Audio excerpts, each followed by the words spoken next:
Hi knitters, welcome to episode 140 of the Knitty McPurly podcast. I'm your host, Devin AT. You can find me online at KnittyMcPurly.com. I am Knitty McPurly on Instagram, and if you want to email me, I am Devin at KnittyMcPurly.com.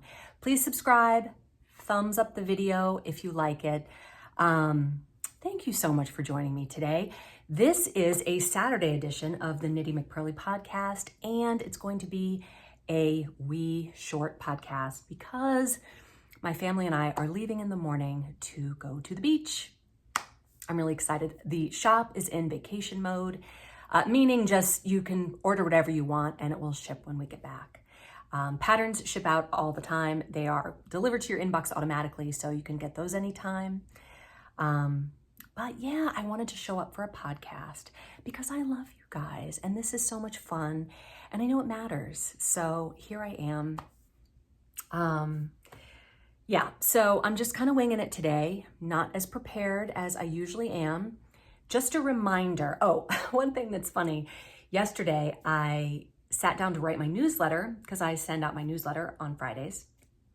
And if you didn't get one, here's why. I was like rushed. You know how it is like right before vacation?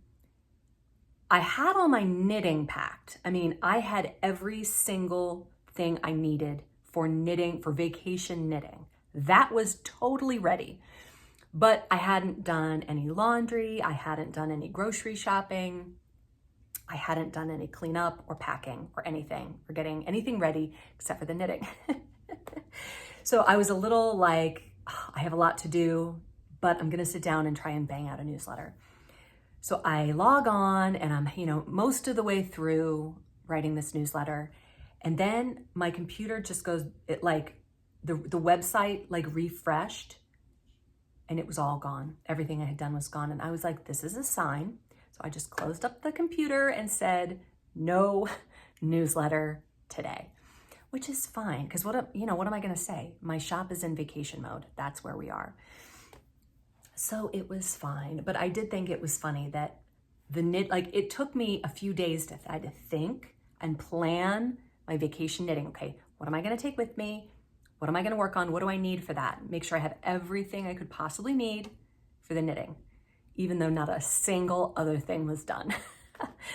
So since then, I have caught up. I'm pretty much on schedule. It's been busy around here. I've got a test knit running, so there's that. But anyway, yeah, we're all ready to leave tomorrow, at least as ready as we need to be for midday on Saturday. I do still have a little bit more time. Okay, so progress in shop news is going to be very short because, like I said, the shop is pretty much on vacation. I did want to show you, and it's not really very much. It looks pretty much like it did last week. My Molly sweater looks pretty much the same. I got a little bit further than I was last week, but this is coming with me to the beach. This is a very mindless knit. When you're knitting a sweater, if it's top down, then I don't want to say hard part, but the part where you have to think is at the beginning. If it's bottom up, then the part where you have to think is at the end. And that is currently the state of the Gigi T test knit. All of my testers are kind of coming to the part where you have to think. And so that's been a little bit more hands-on, but it's great. I'm really happy with my Molly sweater. Hopefully, it would be amazing if I had that done when I came home from the beach. That would be really cool. The other projects that I am taking with me pertain to the Advent calendar, so I can't talk about those because they are a secret. Anyway, okay, moving along to your comments. Move my thingy a little bit closer. Okay, so last time we talked about Michigan, and I really wasn't sure about the whole Upper Peninsula mitten dynamic of the Michiganders. Like, how do they feel about each other? And a lot of Michiganders commented saying that the Upper Peninsula are Yoopers and the lower mitten people are trolls because they're under the bridge. Get it? The trolls are under the bridge. Stacy Charles says, I live in the Upper Peninsula. We are Yoopers and Lower Michigan are trolls.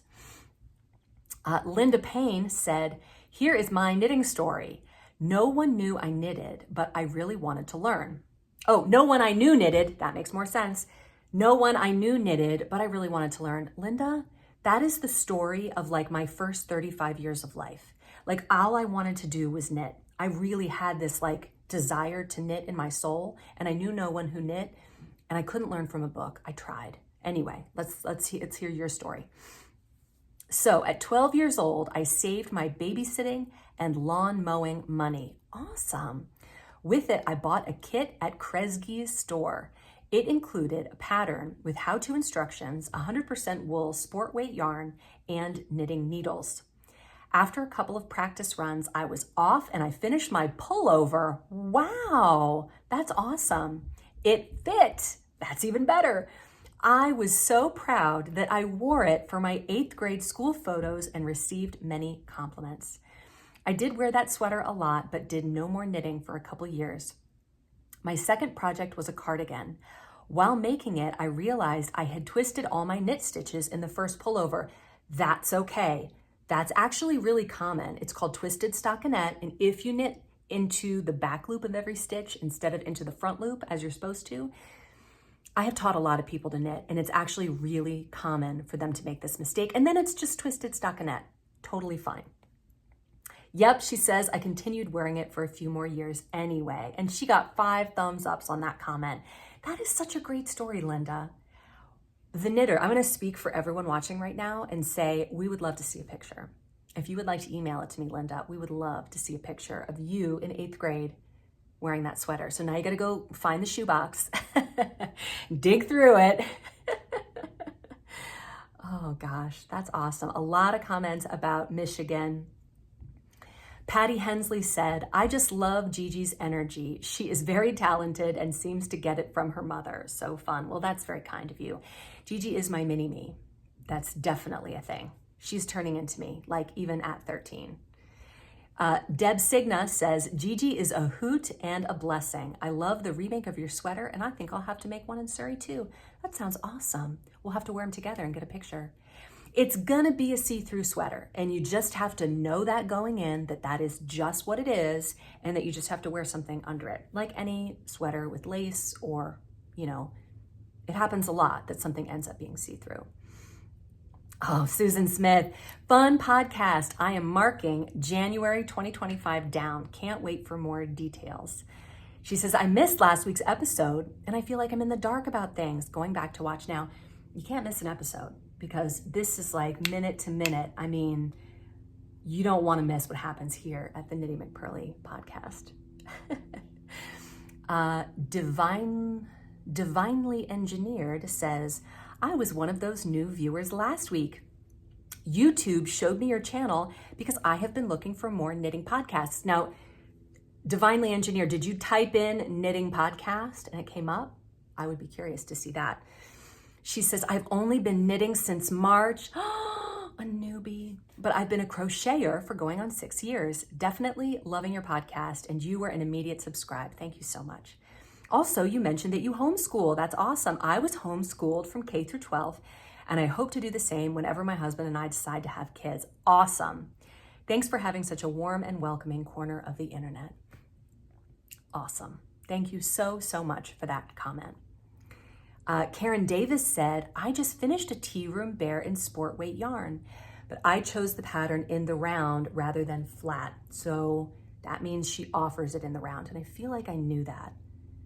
The tea room bear that I showed last week, that you can get that pattern also in the round if you don't want to knit it flat. I would do that too. I don't think I would enjoy knitting it flat. I was drawn to her bears because they are so cute. They so are. I made the boy. Her pattern called for DK, but I used sport for the boy, and now I'm starting the girl in worsted. Yeah, you can use whatever you want. For toys, you can use any yarn you want. If the pattern calls for fingering weight, you can use super bulky. You're just gonna get a much bigger toy, and you need to use bigger needles that are appropriate for that toy. When knitting a toy, what your goal is to have a fabric tight enough to keep the stuffing in so that, you know, if it gets played with a little bit, stuff isn't popping out. If you want to use poly pellets in the toy, you need to have an especially tight knit. you know, and you could even go down a needle size for the part that you wanted the poly pellets in, like the feet or the bum. You could just knit those a little bit tighter if you wanted. Okay. Oh, here, this is a good comment. Catardif says, mohair and science, or at least how it was explained to me. This is in relation to the ongoing debate over whether it is worth it to put your mohair knitting in the freezer if you need to rip it out. I expressed some skepticism that this does anything at all. Like, I understand that temperature changes things, like I get that. But why? You know, why does putting it in the freezer help? Do you just feel like you did something and so that's why it helped? It just kind of helped in your mind? Because that's the thing.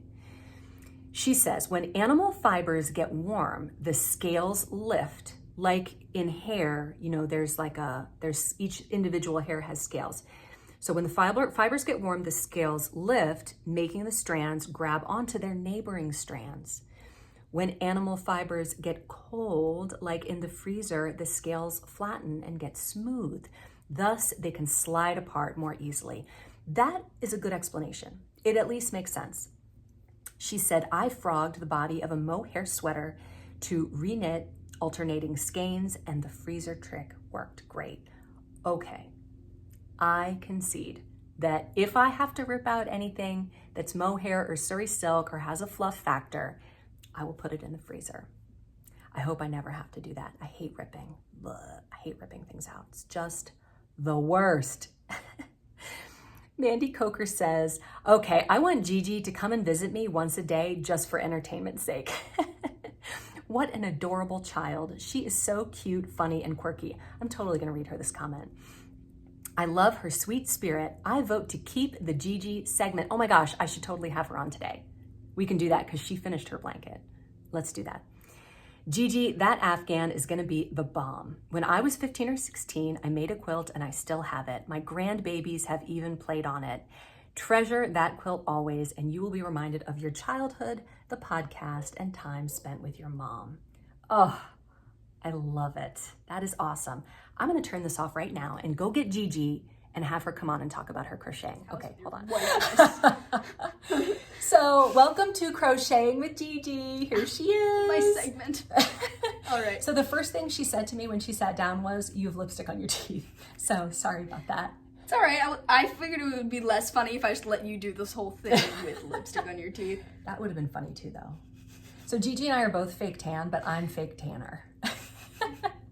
Just hasn't like dried yet. But on the screen, you look like a ghost. But in real life, you don't. You look normal. Oh, thank you for that. that. So you need to go like super fake tan to be. Yeah, but then you look a little bit fake. That's just, you know.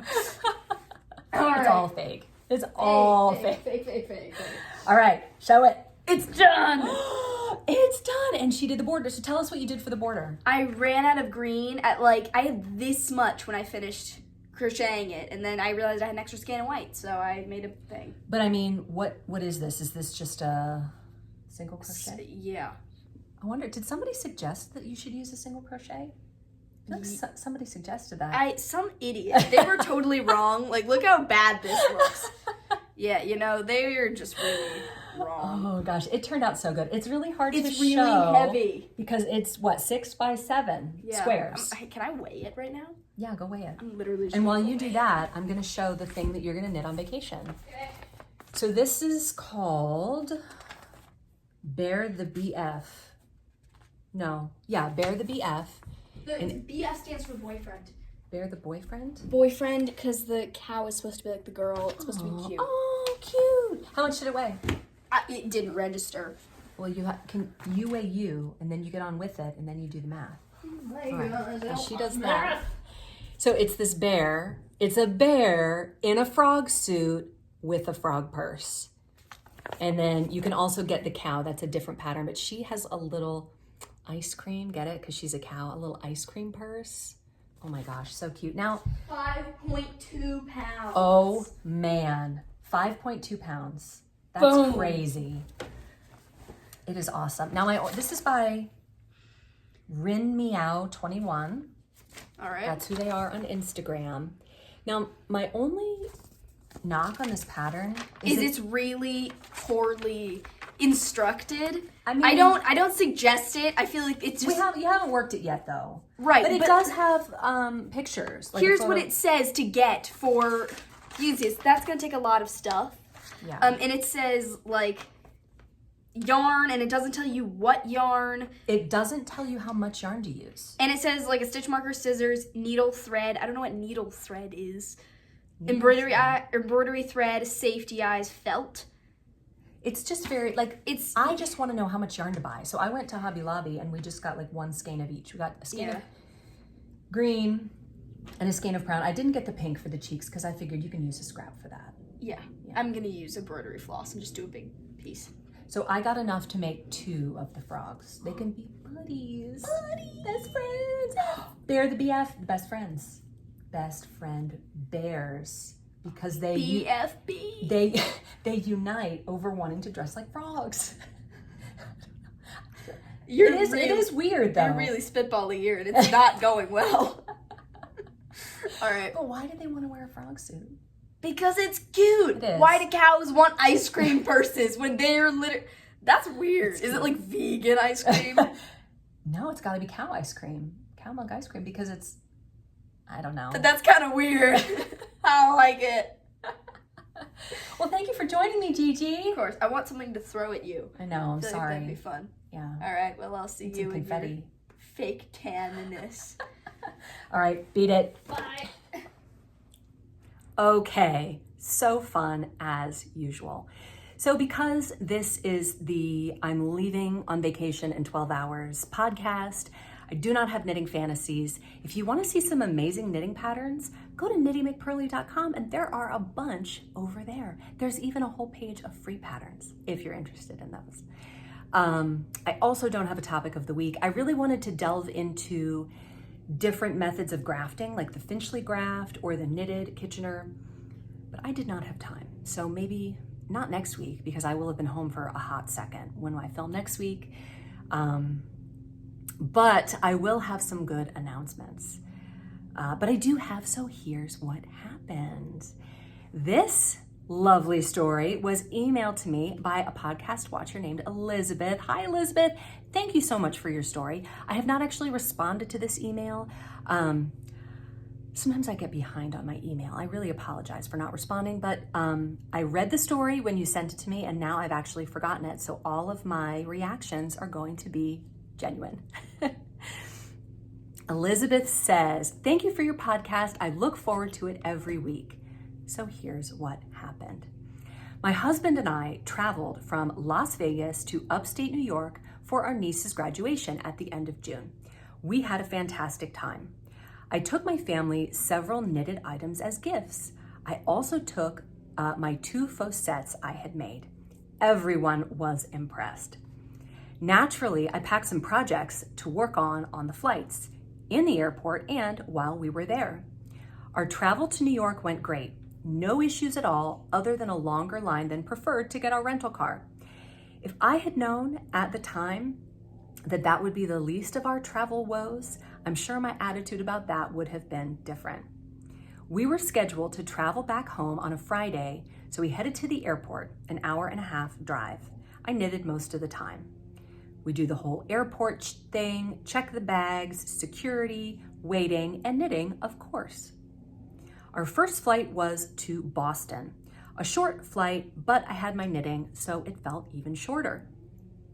We had a 5-hour layover in Boston, and I'm thinking, ooh, I have a lot of good knitting time. Then it happens, an hour into our layover, I get the notification that our flight from Boston to Las Vegas was canceled. What? What kind of an airline cancels a Friday night flight to Vegas? So we talked to the person at the information desk and we're told that the next flight out is Sunday, 2 days later. That's crazy. Out of Boston? Crazy. But if we buy flights on another airline, we'll be reimbursed. So that's what we did. After all, we're trying to get home to work on Monday and to our dogs who had been boarded for almost 2 weeks already. Our new route was Boston to Washington, D.C., to Raleigh with a 7-hour layover overnight then to Las Vegas, arriving Saturday morning, 14 hours later. Wow, Raleigh, that's crazy. Boston, huge airport. Raleigh, not a huge airport. That's so weird. So we go to get our baggage, which had to be tracked down because it had already been taken off the carousel, of course. When we get our bags, I thought I might finish this project before we make it home, so I better get more yarn out for a new one. I also got some deodorant and some clean clothes since we weren't gonna get home until the next day. So we do the whole airport thing again, get to the correct terminal, check our bags again, go through security and wait and knit. I was working on a pair of socks. These socks were worked on at Little League games, smoking meat with my dad, which apparently is an all-day affair. Yes, it is. We smoke a lot of meat here too. 5 airports and 4 different airplanes. That trip home was the longest and most frustrating travel experience I have ever had. That sounds crazy. Crazy. That's crazy. Every flight had a delay, and the Raleigh airport was freezing. And when we arrived back home, our bags didn't arrive with us. Of course they didn't, because they were going all over the US. They had stayed in Raleigh, missing their flight home. We got them on Sunday. I did not finish those socks before we arrived home and didn't need to use the extra ball I had gotten from my suitcase. I did, however, use the deodorant and clean clothes, which I'm sure my travel companions appreciated. If I didn't have my knitting on that trip, I probably would have lost my mind. Having the comfort of each stitch and the predictability of each step soothed me. Despite the trouble associated with the knitting of those socks, they are my favorite pair, I bet. However, do not believe airline information desk workers when they tell you the airline will reimburse you. They will reimburse you. However, this particular airline only reimburses double the amount spent on the ticket for the flight they canceled, which is a fraction of the cost that we spent to get home. We would have saved money by missing a day of work and boarding the dogs for 2 more days if we had just stayed put. And then I could have knit those socks on Bunker Hill, at Quincy Market, Paul Revere's house, on a duck tour, the site of the Boston Massacre, at the Old State House, the Bell in Hand, which is the oldest tavern in America, cool, and walking the Freedom Trail. My socks still would have had a great story, and we would have had a fun adventure. Maybe the moral of the story is to pause and look for the adventure, and always have your knitting, of course. Oh, and ask yourself, what solution will not negatively impact my yarn budget? Oh my gosh, Elizabeth, that is such a great story. I mean, it's terrible because that's like your worst travel nightmare.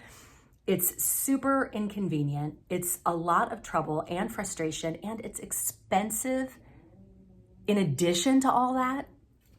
Well, I'm really glad we got a great knitting story out of it. At least there's that. And I think we all can relate to having your knitting while traveling. And it's funny because one of our neighbors, who's a young girl, who's a friend of one of my daughters, is gonna stay at our house and take care of our dog while we're gone. And she was telling me just today, because she came over so I could show her all the things, and she was saying how hard it is for her to sit and relax. She's like, I can't watch a movie because I feel like I'm wasting time. And I was like, girl, you gotta learn how to knit. Because then no matter what you're doing, if you're just sitting on the couch with the dog watching a movie, you're not doing anything. But if you're knitting, you are completing a project. And if you're in a situation like Elizabeth that's frustrating and annoying and you can't do anything about it, if you have your knitting, it's like, well, at least I have my knitting. It's like when you're stuck in traffic, but you have an audiobook. And you're like, well, this isn't so bad. You're almost like, well, I don't care how much traffic there is. I have an audiobook. Oh, I love looking at the bright side. That is awesome. I hope you all have a wonderful week. I hope to get a lot of knitting in because my husband is driving. It's like a 6-hour drive. We're going to the Outer Banks in North Carolina. And is anybody else going to be there? I thought I saw Jen V. She was on a North Carolina beach. So if you're still there next week, Jen, and you're anywhere near Corolla, or Kerala, as the natives say. Let me know. Anyway, have a wonderful week. Can't wait to see you next time. Bye, knitters.